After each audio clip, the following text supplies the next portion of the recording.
Good afternoon. My name is Hamid Ghadaki, and I'm a Senior Project Manager at Times Group Corporation. On behalf of the principals of Times Group and Life Construction, I welcome you and thank you for attending this press conference organized by the Canada Mortgage and Housing Corporation to announce a select number of CMHC direct finance projects under the Rental Construction Financing Initiative RCFI program. I would like to begin by introducing our distinguished speakers for this afternoon. We're grateful to have with us the Honorable Chrystia Freeland, the Deputy Prime Minister of Canada and the Minister of Finance. Also joining is the Honorable Arif Virani, the Minister of Justice, Attorney General of Canada, and Member of Parliament for Parkdale High Park. Our final speaker will be Her Worship, Olivia Chow, the Mayor of our great city. As a community builder, Times Group has a long history of developing and constructing a variety of housing types in the Greater Toronto Area. Over our 35-year history, we've seen our region grow and industry face its share of challenges. The post-pandemic era has been especially difficult, with escalating construction and financing costs impacting viability of projects. These conditions have resulted in diminishing housing starts and record high rents, emphasizing the need for programs such as the RCFI to help deliver much-needed below-market rents in the new purpose-built rental product category. An example is right behind us. A sustainable 389-unit, 39-story high-rise rental building in the heart of Midtown Toronto.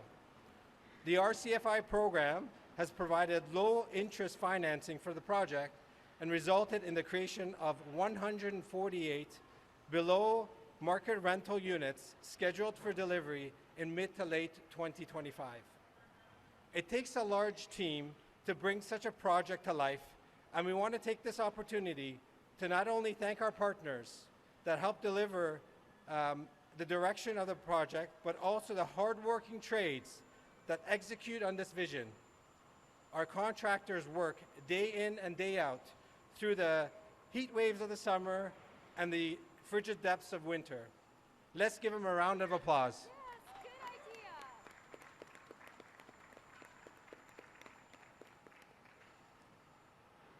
The announcement today includes other RCFI-funded projects, and I welcome our fellow developers to today's press conference. I would like to now welcome Deputy Prime Minister Freeland to deliver her remarks. Okay, thank you very much. Whoa. Okay, thank you very much for that warm introduction and the warm welcome. And I also want to start where Hamid concluded by really recognizing and thanking the skilled tradespeople whose hands and brains are building these homes Toronto desperately needs. So thank you very much, everyone.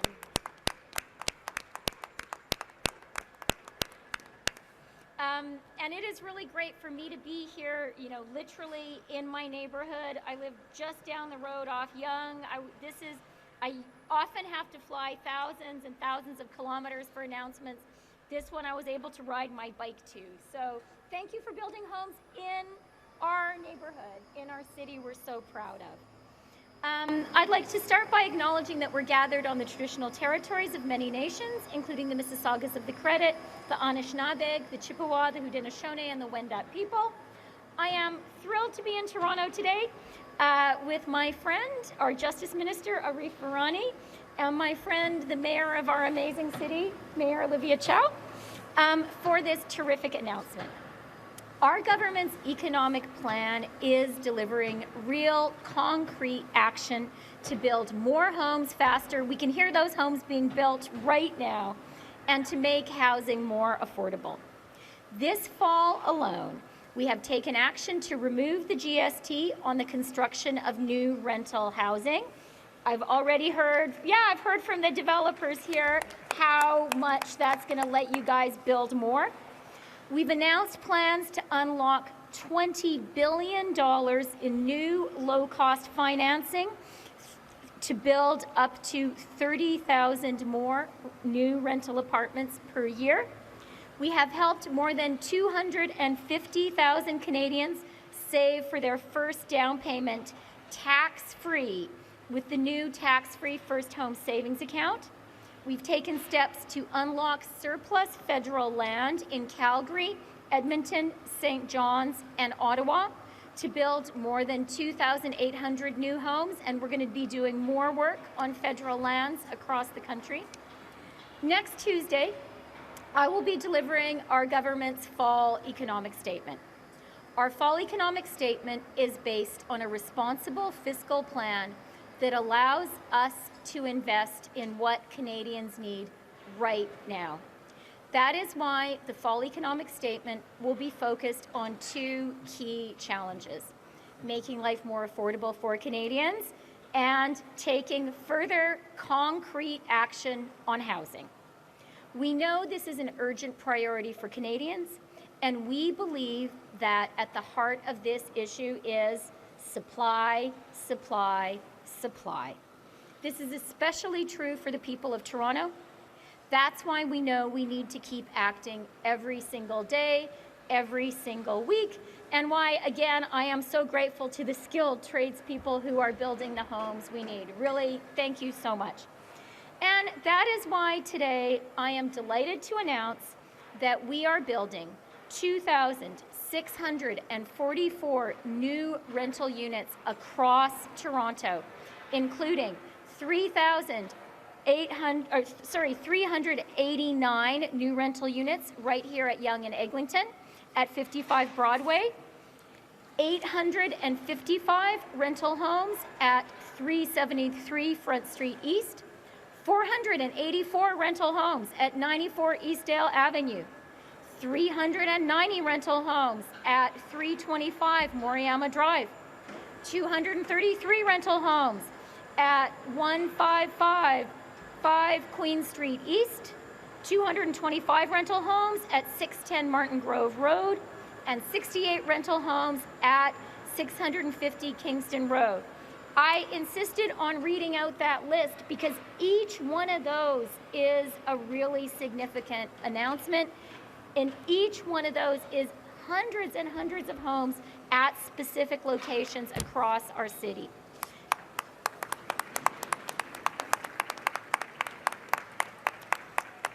Together, these 7 great new rental projects across Toronto amount to a $1.2 billion investment through the Rental Construction Financing Initiative.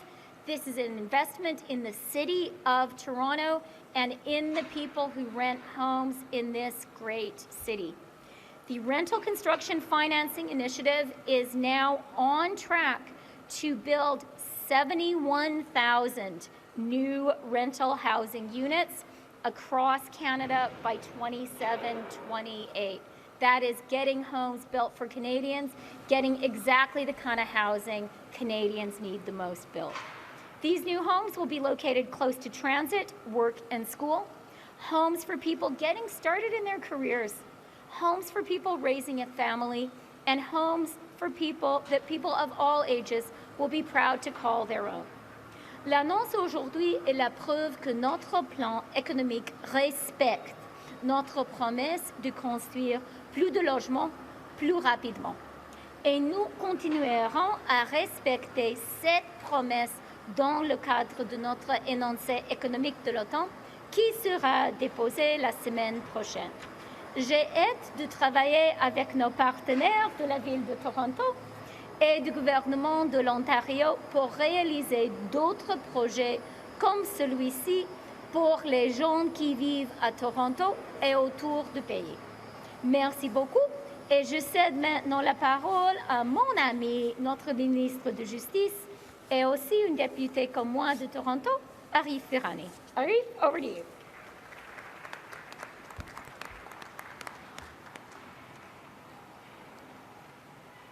Thank you so much, Chrystia. It's difficult to hear at times, but it's because we're being drowned out by that beautiful sound of people building housing, which is really quite amazing to see. Thank you, Chrystia, for your words. Thank you for the Indigenous acknowledgement. Je vais aussi ajouter quelques petits mots en français comme une députée au niveau fédéral, comme une ministre dans le cabinet de Justin Trudeau, que je suis tellement content d'être parmi vous autres aujourd'hui pour cette annonce extrêmement importante pour notre ville et pour notre pays. I feel incumbent upon me to perhaps add some Farsi when I'm dealing with such a tremendous Iranian-Canadian success story, which is Times Corporation. But my Farsi is more limited, so let me just say salam and merci for the work you're doing at Times and the work that many developers are doing right around the city to build up Canada. This is a really important announcement, not just for this city, but especially for this city. Affordable housing is a pressing issue for so many that I speak with throughout the city, throughout the country, but also in my own riding of Parkdale High Park.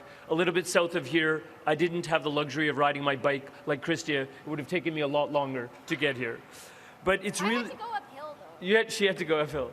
But it is really critical, and the people that I speak to who are touched by the affordable housing issue are young people. They are low-income families, they are newcomers, they are students, they are seniors. They are anxious because of rising housing costs, and they're anxious because of a lack of supply. And as Chrystia said it, with this announcement, we are addressing the lack of supply. $1.2 billion means increased supply of nearly 2,700 units just in the city of Toronto. It means seven critical projects right here in Toronto, and Chrystia listed the exact addresses. But it is important for people that are listening around the country that we're not just stopping with the city that I represent, with the city that Chrystia and Olivia represent. We are taking this plan and this financing literally from coast to coast to coast. So when we talk about over 70,000 new rental units across the country by 2027, 2028, we're talking about the success that the RCFI program holds and the potential that it holds. And why is this important to underscore? It's important to underscore because this is transformative change. I want to reflect, as I was coming here, I reflected back on why I decided to run for office in the first place, back in 2014, back prior to the general election that would take place a year later. And for me, I did it for one fundamental reason, which is to help people who are marginalized, people who are vulnerable, for them to achieve, for them to overcome barriers. I'll be candid with you in saying that I didn't see a prioritization of such people by the government that was in power at that time. I didn't see vulnerable and marginalized people being prioritized. I didn't see people who are racialized, people who made up a religious minority, people who might have come to the country as a refugee, just like me, being identified by that government.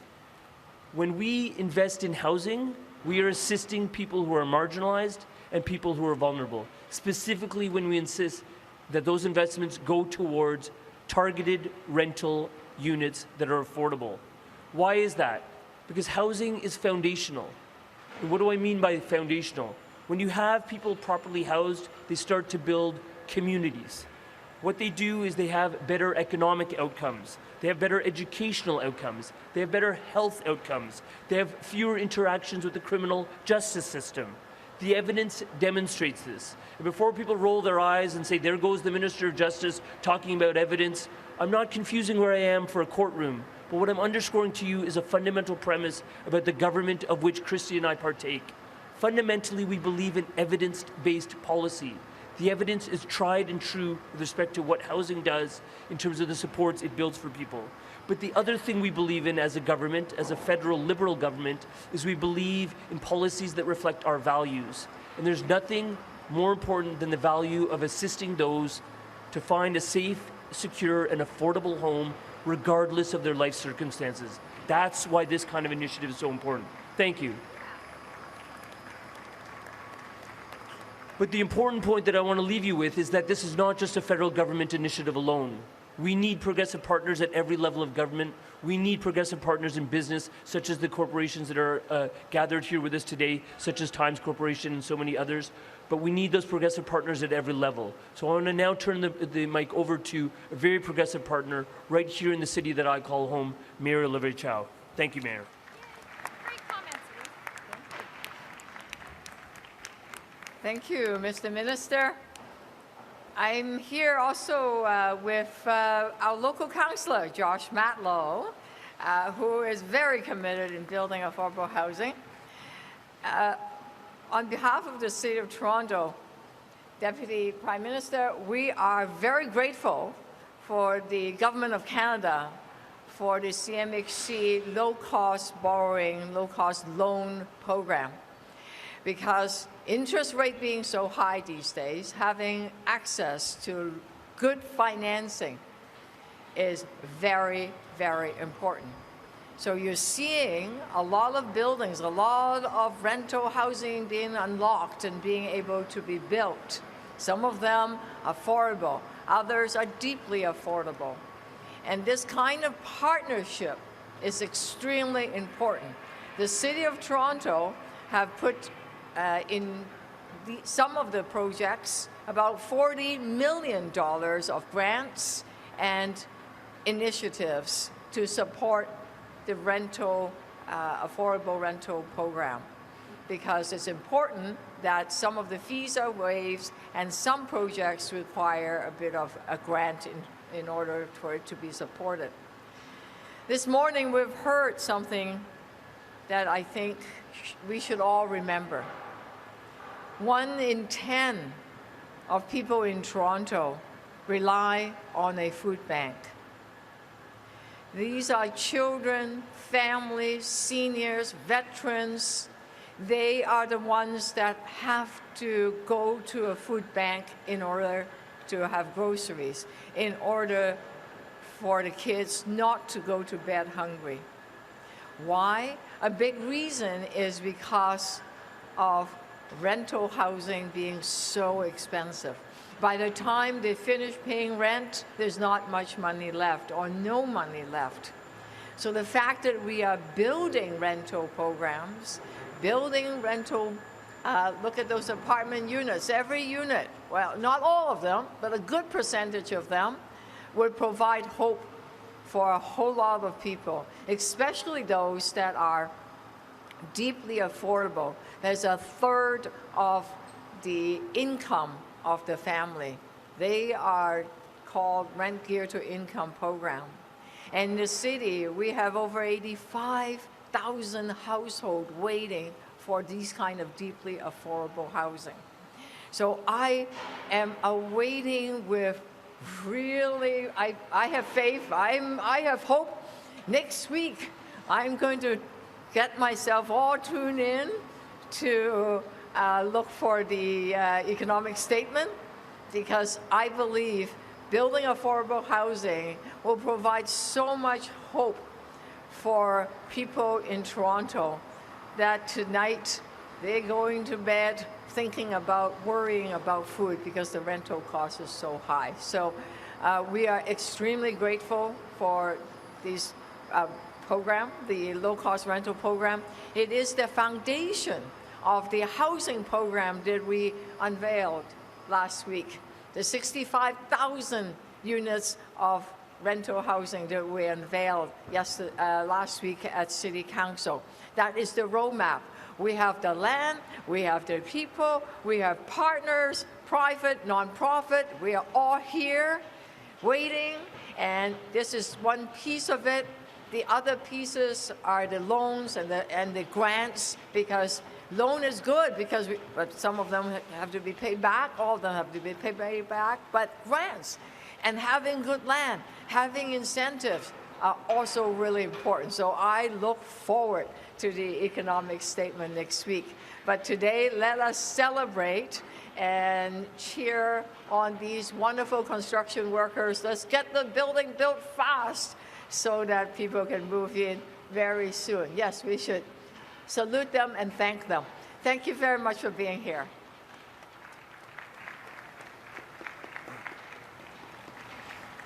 Thank you, distinguished speakers. With the availability of programs such as the RCFI and recent announcements to cut the HST on purpose-built rental housing, our industry needs to reevaluate shovel-ready projects that may have been stalled due to the state of the pre-construction condominium market, and consider proceeding with these projects as at market or below market purpose-built rentals. For our group, we envision the below market purpose-built rental segment to be a growing part of our portfolio. Yay! That's an applause. Times Group is proud to work with the federal government as a strategic partner and intends to participate in the RCFI program and 3 other upcoming rental projects along the Yonge Street subway line at Davisville, Finch, and the future Steeles stations. Thank you all for attending, and I would like to close the speaking portion of the announcement and invite Catherine Kaplinskas from Finance Canada, the question and answer moderator, to open the Q&A. Okay, thank you. That's great. That's great about this project.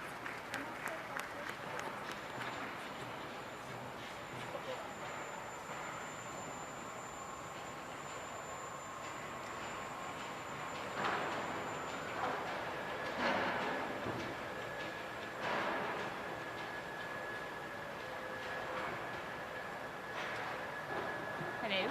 Oh, there you go. Okay. Hi, everyone. Welcome to today's press conference. Bienvenue à la conférence de presse. It'll be one question, one follow-up. Ce sera une question et une question en suivi. Could journalists please just state their name and their outlets before asking questions? Thank you. Hi, Oliver Moore with the Globe and Mail. This is a question for the Finance Minister about the Housing Accelerator Fund. The provinces have been pushing back recently at the money flowing directly to the cities. I think Doug Ford called it jurisdictional creep.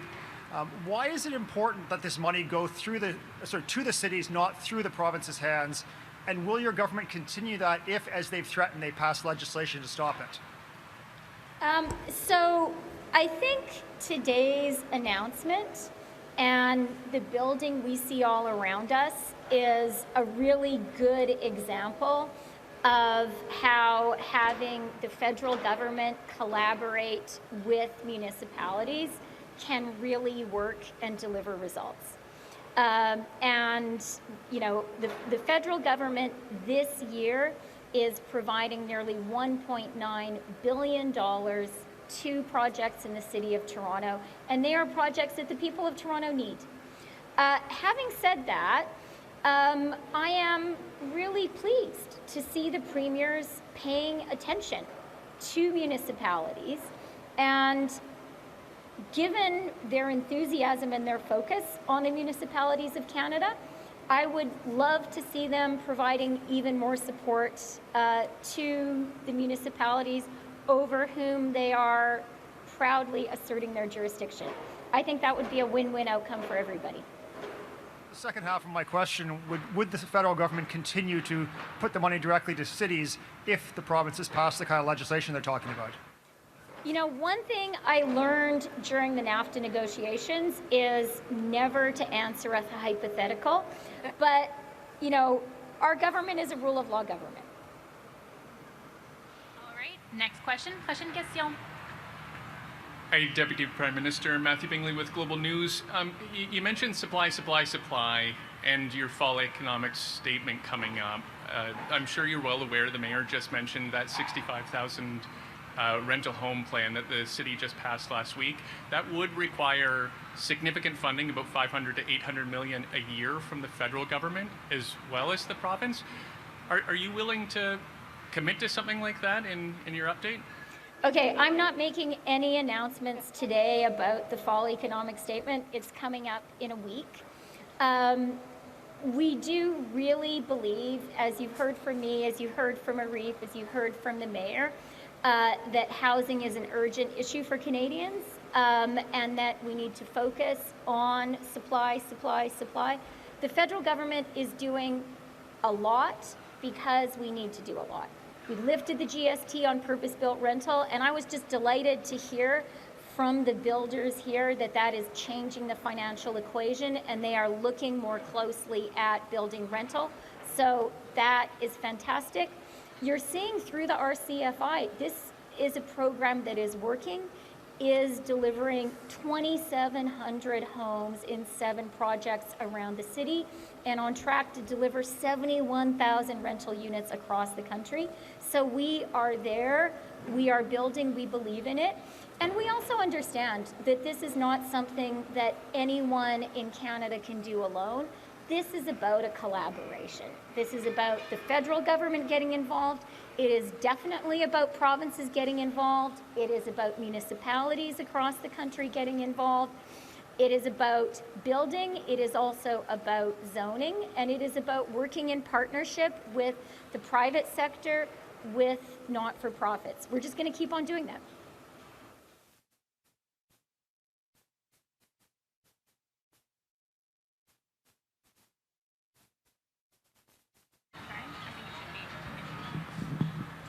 Okay, cool. Respectfully, I know you're not announcing anything, but you say that you keep talking about just how important rental housing is. So are you not ruling out an involvement in this plan that the city has to build 65,000 units? You know, 2,000 is great. Where's the rest of the 63 that they'd probably need money for? I am not making any new announcements today for the fall economic statement. It's coming up in a week. And we are focusing on new purpose-built rental and on affordable rental housing. And we really are putting our money where our mouth is. You see that with the RCFI initiative. Literally around us, you see the apartments that initiative is getting built. We've done it by lifting the GST on purpose-built rental. And we are just going to keep on focusing on using all of the levers, all of the tools in the federal toolbox to get more housing built, and also on working collaboratively with municipalities, with provinces, with the private sector, with not-for-profits. All right, prochaine question. Next question. Bonjour, une question pour Madame la ministre des Finances. L'Ontario et Toronto ont monté un groupe de travail sur les finances de Toronto depuis quelques semaines et ils ont répété les appels au gouvernement fédéral pour entrer dans ce groupe de travail. Est-ce que vous allez le faire et si oui, quand? Nous avons déjà dit que mon sous-ministre, le sous-ministre des Finances du fédéral, participera dans ces conversations. Et je souligne que notre gouvernement fédéral a investi plus dans la ville de Toronto qu'aucun gouvernement fédéral dans l'histoire du Canada. Quand nous étions élus, comme Arif a parlé un peu de 7 ans, de 2014, 2015, les élections fédérales quand notre gouvernement était élu, en ce moment-là, le fédéral a investi en 2015 200 millions de dollars. Cette année, nous allons investir 1,9 milliard de dollars et l'année prochaine, on va investir 2,3 milliards de dollars, plus de 10 fois plus qu'avant. Alors, on est là pour Toronto. Comme vous avez dit, la province est à la table avec la ville. C'est une bonne chose.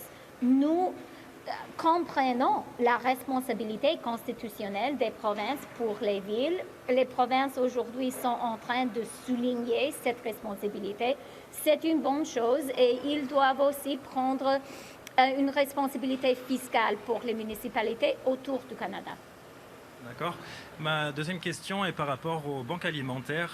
Daily Bread aujourd'hui parle encore de niveaux records de fréquentation et c'est mois après mois, des nouveaux records sont atteints.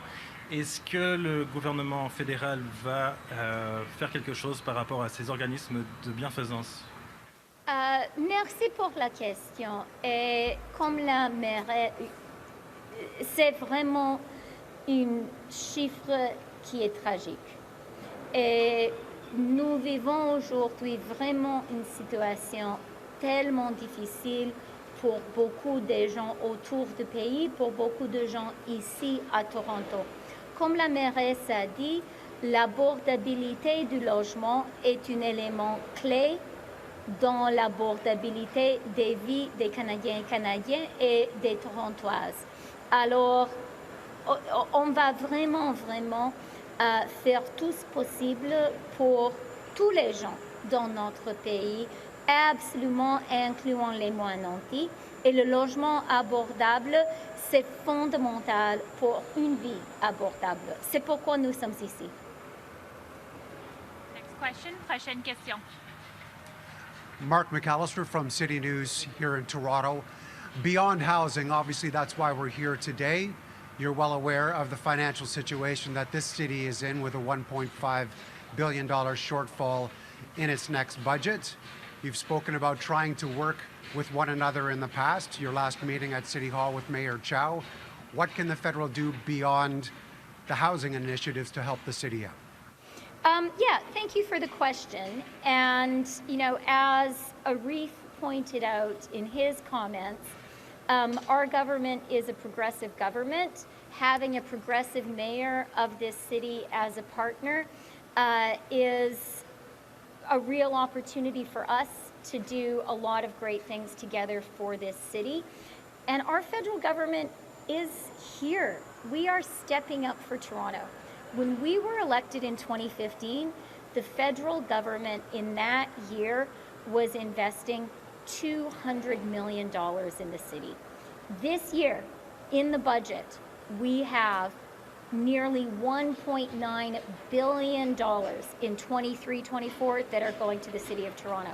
Already, currently in the budget, the City of Toronto will get in 24-25 $2.3 billion from the federal government. That is more than 10 times the amount of support the city was getting when we formed government. So we really believe in supporting the city, and we are doing that. In addition to that, we've asked Mayor Chow a number of times, as well as Premier Doug Ford, about the working group that they've put together to try and assist the city as well. We now know that one of your colleagues from the federal government is at that table. Can you tell us anything about the federal government's involvement? Yeah, my Deputy Minister, Chris Forbes, is there. It's important to be collaborative. It's important to provide information and to see, you know, to understand what every level of government is doing and our perspectives. I'm very glad that the city and the province have initiated this effort. We have been hearing from provinces across the country an assertion of their jurisdiction over municipalities, and we can see that as also a recognition of the responsibility that provinces across the country have for municipalities, and I would love to see that recognition manifest in more support for the cities. All right. Next question. Prochaine question. Philippe de Montigny avec RDI. C'est ça, vous avez parlé de l'implication du gouvernement fédéral dans les finances municipales de Toronto. Qu'est-ce que peut apporter justement le fédéral pour aider la ville de Toronto à se sortir de ce trou financier? Et puis, sur le plan de construire 65 000 logements, l'annonce d'aujourd'hui semble une goutte dans l'océan. Donc, qu'est-ce que le fédéral peut apporter pour les finances municipales, mais aussi pour la question du logement locatif? Le fédéral comprend l'importance des villes du Canada. Nous comprenons particulièrement l'importance de la ville de Toronto. Vous avez deux ministres qui sont en même temps des députés de Toronto. C'est où nous habitent, ce sont les comtés qu'on représente, c'est la ville qu'on adore. Et on comprend l'importance aussi de Toronto en tant que moteur économique pour tout le pays. Et c'est précisément pour cette raison que le fédéral est déjà là. 1,9 milliard de dollars qui seront versés à Toronto cette année. C'est beaucoup de l'argent. Et l'année prochaine, on va investir de plus, 2,3 milliards de dollars. Et la contraste avec la relation du fédéral à la ville quand on était élu est très très forte. En 2015, le fédéral avait versé juste 200 millions de dollars. Alors, on fait maintenant 10 fois de plus. Notre gouvernement est le gouvernement qui investit le plus dans Toronto dans l'histoire de notre pays. Alors, c'est la réalité. On est toujours prêt à travailler en étroite collaboration avec la maire de Toronto et on apprécie énormément le fait que la ville de Toronto travaille maintenant en étroite collaboration avec la province de l'Ontario qui a la responsabilité directe pour la ville. And I'd like to hear Mayor Chow on this. Obviously, you were mentioning that low interest loans is a good step. It's a step in the right direction. Grants are also a solution. So where do you see the federal government sort of stepping in on that front? And also they're now at the table for looking at the budget hole for the City of Toronto. Where do you hope the federal government can sort of pitch in? CMHC has a multitude of programs. The low interest loan one is one of them that we're talking about today. They also have a rapid housing initiatives which builds supportive housing. They just finished round 3. Hopefully there will be round 4 with a lot of investment in there because there are many housing providers, especially nonprofit housing provider, churches, mosques, that wants to take people off the street, off from tents, out of the code, into supportive housing. So that's the 3rd round. Hopefully there will be a 4th round. There's also the Housing Accelerator Funds, which is a combination of mostly grants. And there are billions of dollars in there, and you've seen the housing minister announcing different programs. That one is to encourage municipalities to build faster, build higher, build more housing now. And the City of Toronto had put in an application. We are awaiting, hopefully, good news. There's also another program that CMHC, we are hoping that it would immediately provide housing.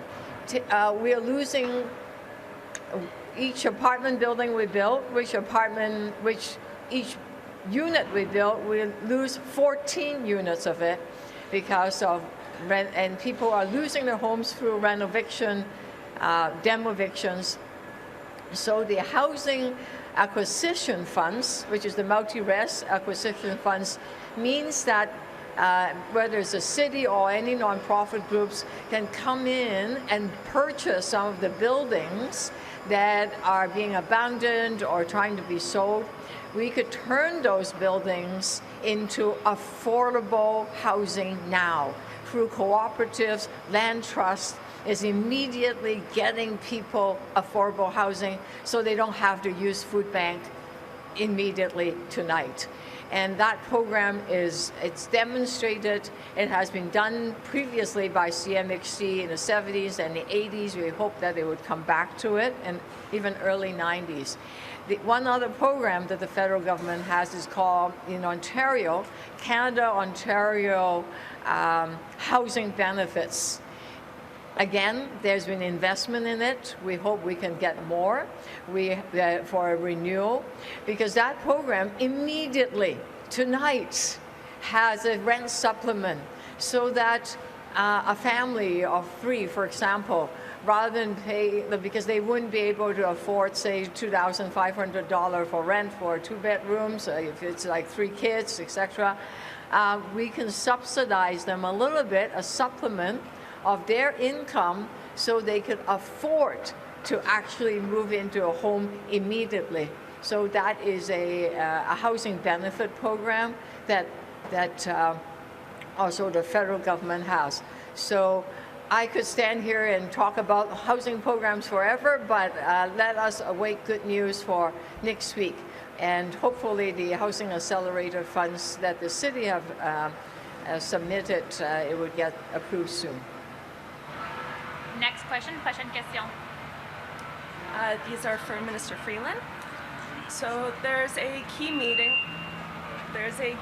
between the U.S. and China tomorrow at the APEC summit to restore more dialogue. Will Canada be softening its tone toward China at this summit?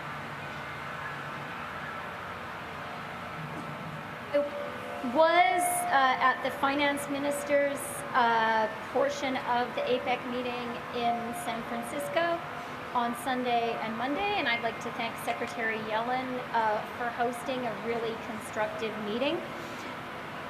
Canada's foreign policy is, of course, independent, and so Canada will be making the right decisions for Canada. And could you respond in French as well, please? J'ai eu le privilège de représenter le Canada aux réunions du APEC à San Francisco hier et dimanche. Et je voudrais remercier la secrétaire du Trésor, Janet Yellen, pour nous inviter et faciliter un dialogue très riche et productif pour le Canada. Évidemment, la politique étrangère du Canada est complètement indépendante et on fait les décisions qui sont dans l'intérêt national, l'intérêt de chaque Canadien et Canadienne. And what did you accomplish with other finance ministers in San Francisco yesterday? It was a very constructive meeting that Secretary Yellen hosted. I would say some of the top areas where we were able to really make some progress and work together were the green transition. I think we all know of the importance of climate action, and I think we all recognize that this is an issue which is truly a global issue. No one country is going to be able to solve it on its own. We have to solve it working together. And ministers, we were able to share our national experience, but also talk about ways that countries can support each other in climate action. I had a particularly useful bilateral meeting with Sri Mulyani, the finance minister of Indonesia, a country with which Canada works constructively on this issue. The other area that it was really useful to talk about was the global financial environment. Right now, the global economy, I'm going to pause for a minute, yeah. Okay, right now the global economy is still recovering from the unprecedented strain of the COVID pandemic and what followed it. And that includes, as we've heard this morning, unprecedentedly, or interest rates that are very high and that went up very quickly around the world.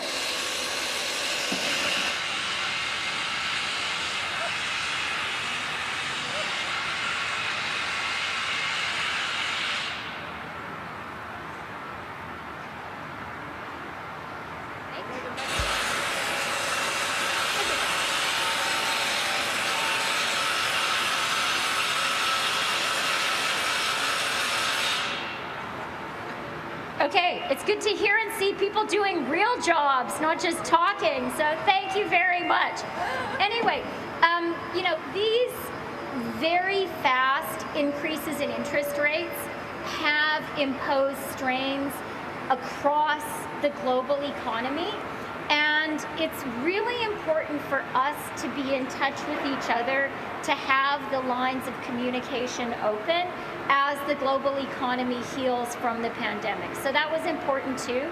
The one other thing I will say is it was important for me as the Canadian minister present to make very clear Canada's condemnation of Russia's illegal invasion of Ukraine, and also to make clear that that invasion is imposing huge, that invasion is illegal, it is immoral, it is a breach of the rules-based international order.